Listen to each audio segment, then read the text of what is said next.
స్త్రీ ఎలా ఉండాలో అనే కాదు, పురుషుడు ఎలా ఉండాలో కూడా ధర్మశాస్త్రం చెప్పింది.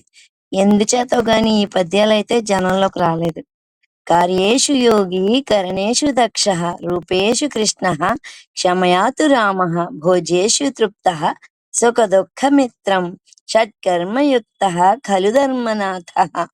కార్యేషు యోగి అంటే పనులు చేయడంలో ఒక యోగి వలె ప్రతిఫలాన్ని ఆశించకుండా చెయ్యాలి.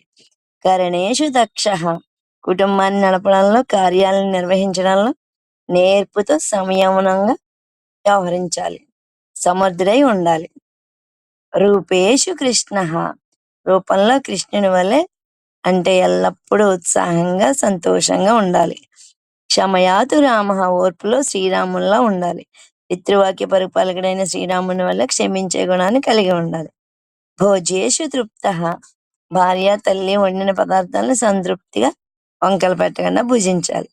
సుఖదుఃఖ మిత్రం సుఖదుఖాల్లో కుటుంబానికి మిత్రుని వల్ల అండగా ఉండాలి. మంచి చెడ్డల్లో పాలు పంచుకోవాలి. ఈ షట్కర్మలు అంటే ఈ 6 పనులు కూడా సక్రమంగా చేసే పురుషుడంటే ఈ తరం పిల్లలు చాలా ఇష్టపడతారు. ఏ తరం వాళ్ళైనా సరే భర్త ఇలాగే ఉండాలని కోరుకుంటారు కదా! ఇట్లు మీ మనసులతో వచ్చే యూట్యూబ్ నేస్తం మనస్విని.